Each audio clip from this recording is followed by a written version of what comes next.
teman-teman Yud, sudah gak sabar ya untuk ibadah hari ini. But wait, sebelum kita memuji Tuhan, aku punya good news nih buat kalian semua. Akhirnya setelah 8 bulan kita di rumah aja, ibadah online, LDR-an sama teman-teman yang lain, Yud akan start ibadah onsit nih pada hari Minggu tanggal 29 November 2020 jam 11 siang. Yap, hari Minggu. Jadi pada hari Minggu kita akan berkumpul bersama-sama beribadah dengan teman-teman Yud yang lainnya. Pasti pada bertanya-tanya kan, Yudnya ganti hari. Berarti 2 kali dong ibadahnya kalau Minggu. Usia di bawah 15 tahun boleh gak ya? Oke. Aku jawab, yes, ibadah Yud akan dilaksanakan pada hari Minggu, bukan hari Sabtu. So hari Minggu teman-teman bisa datang jam 11 mengikuti ibadah Yud saja. Untuk usianya teman-teman yang di bawah 15 tahun boleh datang kok ke gereja. Kakak-kakak yang di atas 20 tahun juga boleh ikut asalkan belum menikah aja. Jadi ayo bagikan info bahagia ini ke teman-teman yang lain ya. Ajak mereka untuk ikut Yud bareng kita. Itu aja pengumuman dari aku, and now it's time to start our service.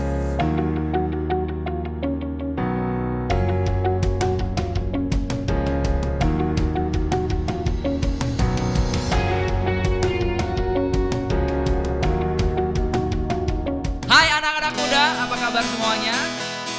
Senang sekali malam hari ini kita sama-sama ibadah meskipun secara online. Wait teman-teman, sabar dulu. Sebentar lagi kita akan ketemu satu dengan yang lain dalam ibadah Yud. Tapi malam hari ini saya mengajak ayo semangat untuk memuji memuliakan nama Tuhan. Dimanapun teman-teman berada boleh bangkit berdiri. Sama-sama kita memuji Tuhan. Nyalakan apimu, yeay! Boleh tepuk tangan dong buat Tuhan kita pada malam hari ini, come on. Hey.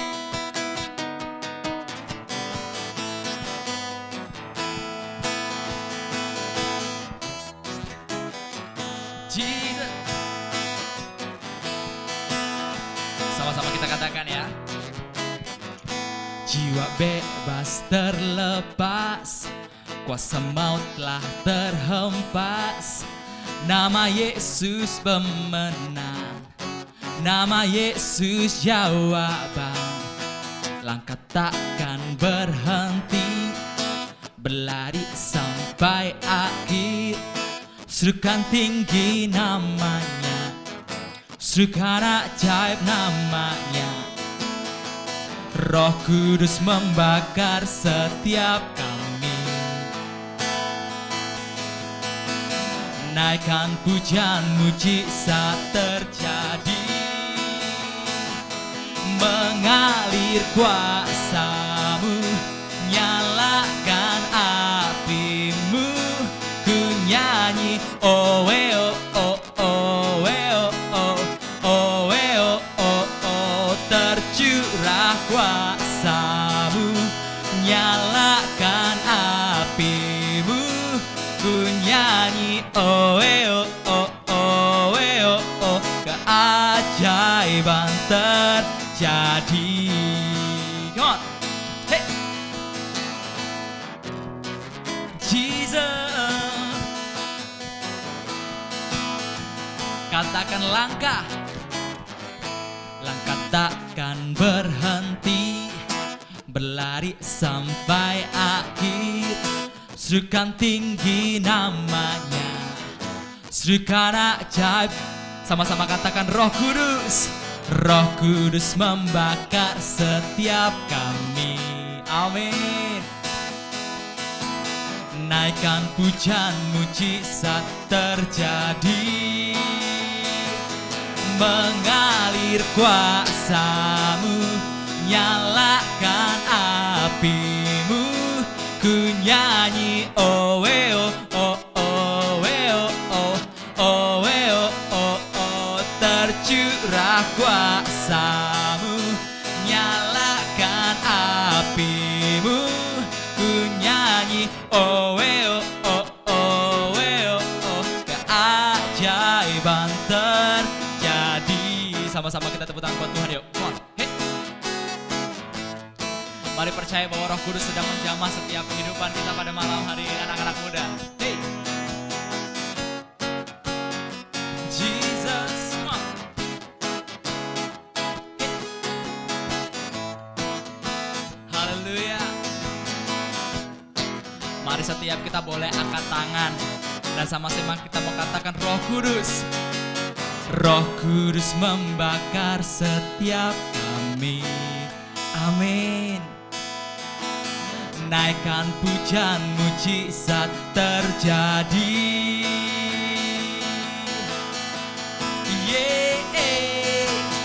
Mengalir kuasa-Mu, nyalakan api-Mu, ku nyanyi oh oh oh oh oh oh oh oh, tercurah kuasa-Mu, nyalakan api-Mu, ku nyanyi oh oh oh oh oh, keajaiban terjadi. Hey, haleluya.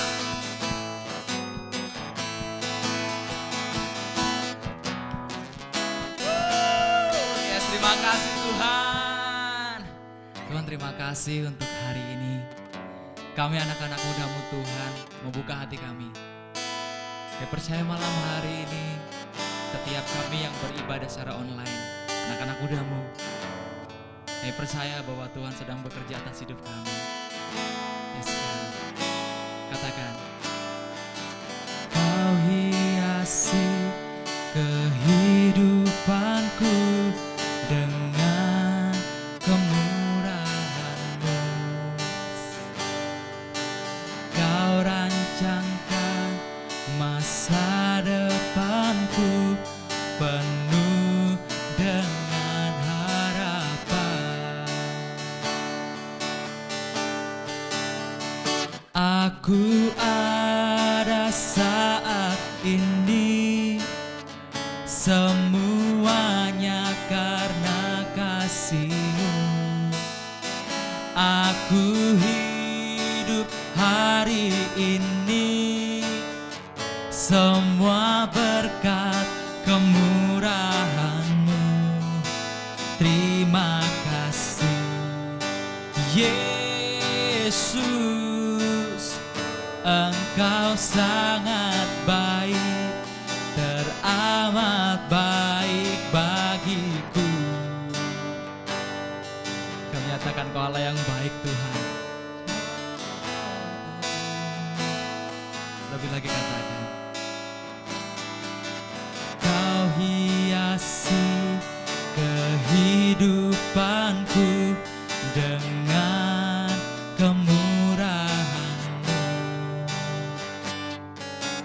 Kau rancangkan masa depanku penuh dengan harapan.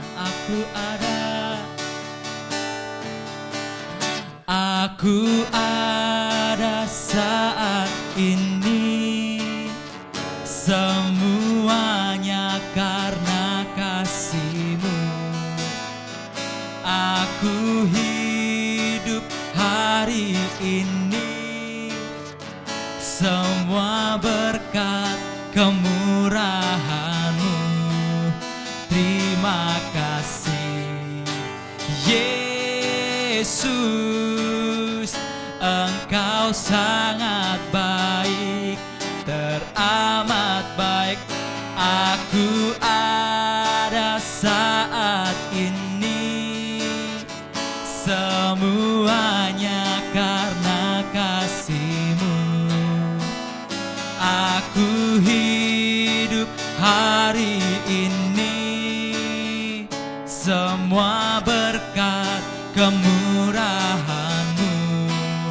Terima kasih Yesus, Engkau sangat baik, teramat baik bagiku. Mari malam hari setiap kita bersembah Tuhan. Mari nyatakan kebaikan Tuhan terjadi dalam setiap kehidupan kita. Mari angkat sembah-Mu, mari angkat pujian terbaik untuk Tuhan pada malam hari ini. Kami sembah Engkau Tuhan, semua karena kasih-Mu Yesus, semua karena anugerah-Mu, semua karena pertolongan-Mu yang nyata Tuhan. Haleluya.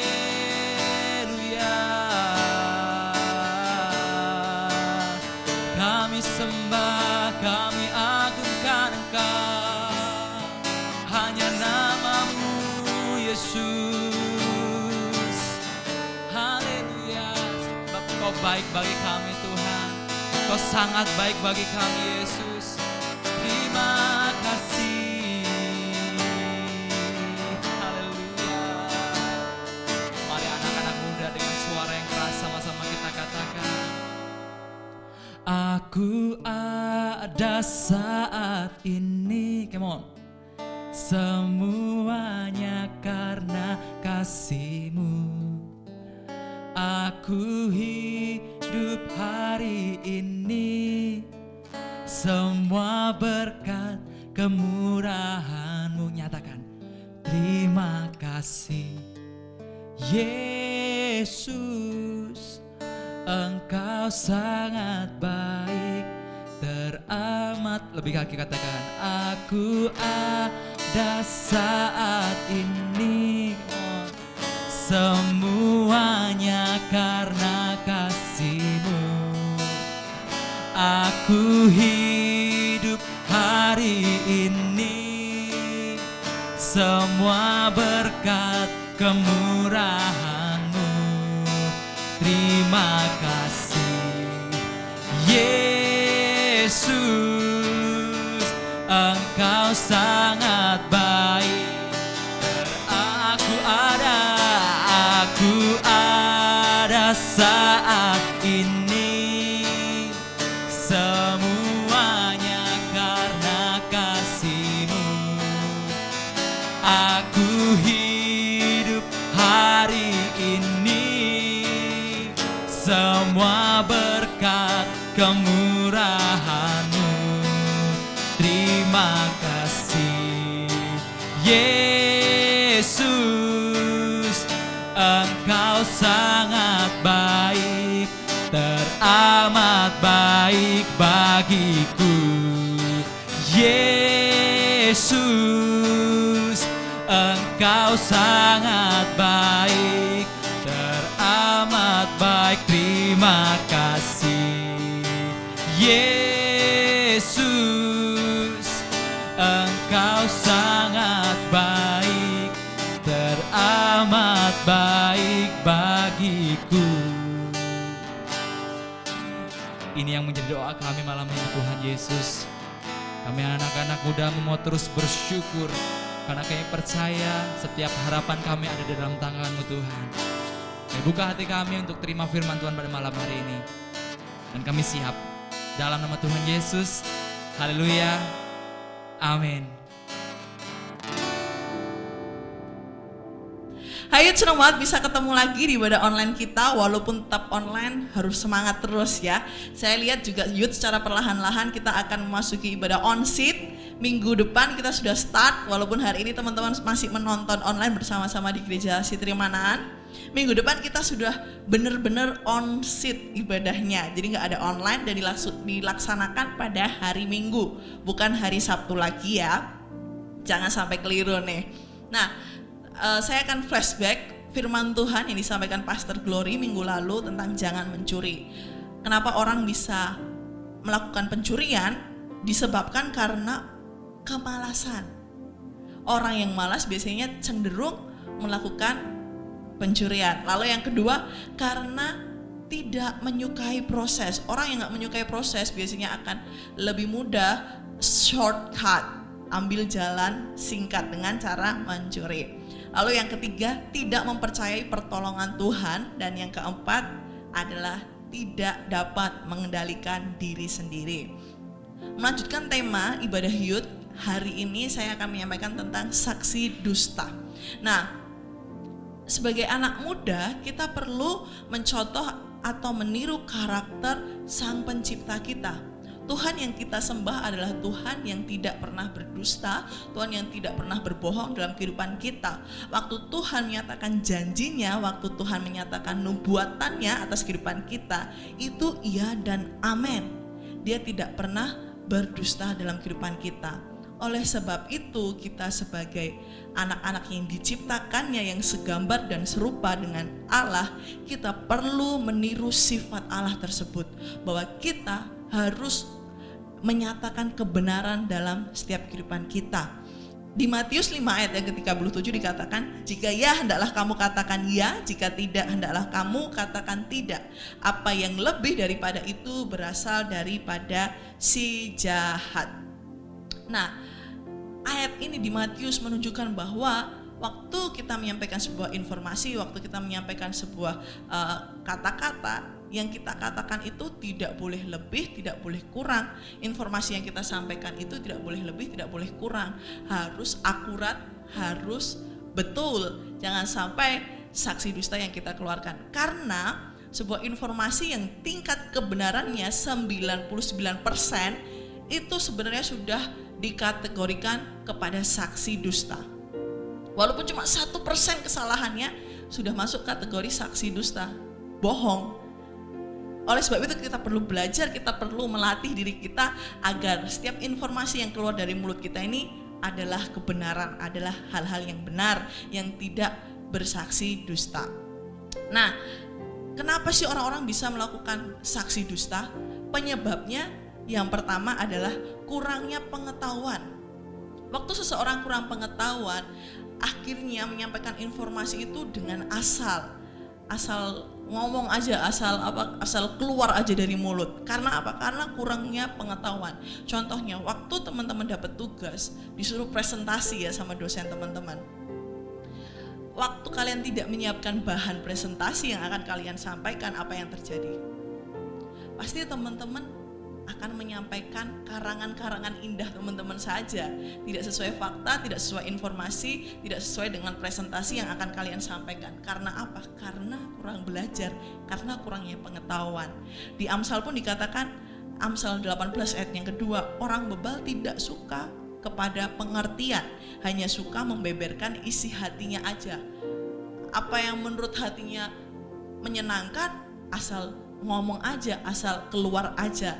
Nah, ini yang menjadi penyebab kenapa orang bisa mengucapkan saksi dusta atau menyatakan kebohongan. Lalu yang kedua, jati diri yang rusak. Waktu teman-teman memiliki jati diri, gambar diri yang tidak benar, teman-teman akhirnya menyampaikan sebuah informasi yang menipu atau bersaksi dusta. Contoh yang pertama, waktu ditanya, halo Rebecca, kenalan ya gitu ya. Bapakmu kerjanya apa? Sorry, ini bukan pantun ya guys, tapi ini contoh. Bapakmu kerja apa? Gitu.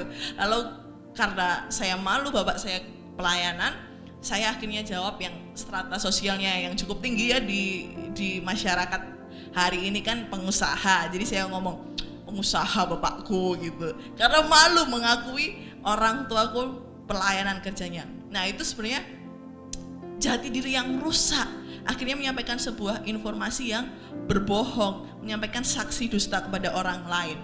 Lalu yang kedua, contohnya diajak nongkrong sama teman-teman. Waktu diajak nongkrong sama teman-teman, kita nggak punya duit, tapi ikut aja. Sebenarnya nggak salah nggak punya duit ikut nongkrong sama teman. Yang salah waktu teman-teman mulai menipu. Contohnya gimana? Ayo pesan, lalu kita, aku udah kenyang nih, udah makan dari rumah nih gitu. Padahal sebenarnya nggak punya duit, nggak bisa pesan. Tapi menutupi kelemahannya, menutupi jati dirinya yang sebenarnya, akhirnya berbohong dan menyebabkan kita menyampaikan sebuah saksi dusta. Tujuannya apa? Agar kita terlihat baik. Terus lagi waktu connect group, contohnya Om Viko ngajakin kita connect group. Ayo Bek, besok connect group hari Rabu. Karena saya malas connect group, akhirnya saya tidak membaca WA Om Viko gitu ya. Terus besoknya baru saya balas, aduh Om sorry Om, baterai HP ku habis. Padahal baterainya full aja tuh sebenarnya, cuma karena malas aja. Itu sebuah contoh jati diri yang rusak. Agar kita terlihat baik, agar kita terlihat sempurna, agar kita terlihat fine, akhirnya kita menutupi sebuah kebenaran-kebenaran yang kalian rasa mengganggu diri kalian. Nah ini sebuah contoh jati diri yang rusak, bisa menyebabkan kita mengucapkan saksi dusta. Lalu selanjutnya, karena apa?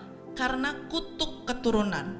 sering lihat orang tua kita berbohong, sering lihat papa mama berbohong, sering diajarin juga mungkin berbohong sama orang tua. Ada beberapa kasus di lingkungan tempat saya tinggal, ada beberapa orang tua yang memang ngajarin anaknya untuk berbohong. Nah, ini menyebabkan kutuk keturunan akhirnya dibawa sampai besar, sehingga sebuah kebohongan itu menjadi hal yang sangat biasa disampaikan buat mereka yang hidup dalam kutuk keturunan kebohongan.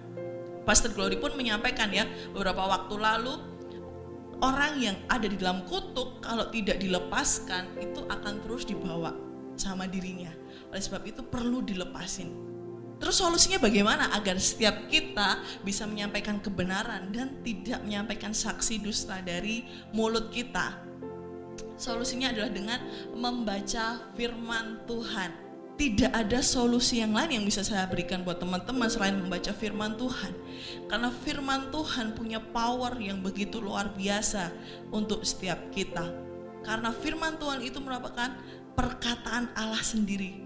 Di Yohanes 1 ayat 1 dikatakan kan bahwa firman itu ya Allah sendiri. Oleh sebab itu firman itu sangat berkuasa menolong kehidupan kita inside out. Apa yang kita terima, apa yang kita masukkan dalam diri kita ini pasti akan terpancar keluar. Kalau yang kita masukin hanya kebohongan-kebohongan, yang keluar juga kebohongan. Tapi waktu kita mengisi diri kita dengan kebenaran firman Tuhan, hidup kita yang keluar adalah perkataan kebenaran, perkataan yang membangun, perkataan yang tidak mengucapkan saksi dusta. Memang gak terjadi secara instan, dalam satu hari berubah jering gitu, enggak. Tapi melalui proses pembacaan Alkitab yang rutin, teman-teman akan mengalami perubahan. Teman-teman mulai dalam berkata-kata, dalam berpikir, bertindak akan mengalami perubahan. Saya lihat di Connect Group, sebenarnya ketua Connect Groupnya sudah memfasilitasi teman-teman untuk membaca firman Tuhan. Ayo, jangan lemes, jangan putus semangat untuk membaca firman Tuhan, karena firman Tuhan memiliki dampak yang luar biasa, akan menolong kita menyatakan kebenaran. Lalu yang kedua, minta tolong Roh Kudus, minta pimpinannya, minta tolong tuntunannya. Kita gak sanggup sendiri. Waktu kita sudah mulai rasa kita pengen bohong, waktu kita rasa pengen bersaksi dusta, minta tolong Roh Kudus penuhi. Di dalam firman Tuhan ada contoh kisah yang cukup memberkati saya ya, yaitu Yakub. Yakub ini seorang pembohong yang cukup ulung. Kita lihat proses perjalanan hidupnya, dia menipu kakaknya, menukar hak kesulungan dengan sebuah sup karena kakaknya kelaparan. Lalu dia juga menipu orang tuanya, dia menipu bapaknya hanya demi mendapatkan hak kesulungan. Ini sebenarnya karena faktor keturunan juga bisa, karena si Ribka yang menyuruh si Yakub kan untuk berbohong. Tapi akhirnya Yakub pertamanya deg-degan kan waktu dia menipu bapaknya kan. Di firman Tuhan juga menunjukkan tersirat ya bahwa si Yakub ini sebenarnya nggak fasih berbohong, tapi karena memang disuruh mamanya untuk berbohong, akhirnya dia melakukan kebohongan. Tapi teman-teman perlu lihat yang diterima Yakub waktu Yakub melakukan kebohongan demi kebohongan, apa yang dia terima? Waktu dia melarikan diri ke tempat si Laban, yang terjadi dia juga ditipu sama si Laban. Untuk mendapatkan Rahel yang dia cintai, perempuan yang dia cintai, dia butuh proses 14 tahun, padahal sebenarnya waktu yang diperlukan hanya 7 tahun. Oleh karena apa? Dia menabur apa yang dia tuai. Waktu dia menabur kebohongan, dia menuai kebohongan juga dalam kehidupannya. Akhirnya penundaan terjadi dalam kehidupan si Yakub. Yakub mengalami penundaan untuk mendapatkan Rahel, mengalami penundaan untuk mendapatkan janji Tuhan dalam kehidupannya. Yakub perlu membayar harga yang cukup mahal untuk membayar kebohongannya yang dilakukan di masa yang lalu. Nah teman-teman, saya mau ajak anak-anak muda di Srimanan hari ini, kalau teman-teman rasa bahwa diri kalian sudah mulai menyatakan saksi dusta, kalian sudah mulai ngomong hal-hal yang gak benar, menyatakan kebohongan buat orang lain, hari ini ayo sama saya kembali sama Tuhan, minta ampun sama Tuhan dan hidup dalam kebenarannya Tuhan. Jangan sampai kita seperti Yakub yang mengalami penundaan. Janji Tuhan tertunda dalam kehidupan kita karena kebohongan yang kita lakukan, karena saksi dusta yang kita sampaikan untuk orang lain. Jangan sampai hal ini terjadi dalam kehidupan kita. Jadi anak-anak muda, saya terus dorong supaya kita bersama-sama belajar untuk terus yang keluar dari mulut kita ini kebenaran. Yang keluar dari mulut kita ini bukanlah kebohongan. Ayo sama-sama kita mau belajar ya hari ini. Oke, sebelum kita akhiri, kita mau sama-sama berdoa terlebih dahulu. Saya ajak anak-anak muda untuk kita sama-sama berdoa menutup ibadah kita. Tuhan, aku berdoa hari ini buat setiap anak-anak muda yang mendengar firman-Mu. Biarlah kami bersama-sama bertumbuh dalam firman Tuhan untuk kami terus menyatakan kebenaran. Seperti Engkau tidak berdusta atas kehidupan kami. Kami juga mau menjadi anak-anak-Mu yang serupa dan segambar dengan Engkau yang tidak mengucapkan saksi dusta Tuhan. Tolong kami Roh Kudus, mampukan kami supaya kami terus menyatakan kebenaran dalam kehidupan kami, menyatakan kejujuran dalam kehidupan kami. Kami tahu gak mampu tanpa Engkau. Biarlah Roh-Mu senantiasa menuntun kehidupan kami Tuhan. Aku juga berdoa buat setiap anak-anak muda dalam sekolah, kuliah, dan usaha mereka. Tuhan berkati, yang bekerja juga Tuhan berkati. Biarlah berhasil apapun yang dikerjakan oleh setiap anak-anak muda yang ada di Sitri Manaan. Tuhan, aku bersyukur untuk malam hari ini. Di dalam nama Tuhan Yesus, haleluya, amin. Oke teman-teman, see you next week. Ingat minggu depan kita tidak on seat di gereja di hari Sabtu, tapi on seat hari Minggu jam 11. Jadi ibadahnya jam 11 siang. Jangan datang di hari Sabtu lagi, ntar gak ada orang ya. Hari Minggu jam 11. See you and God bless you.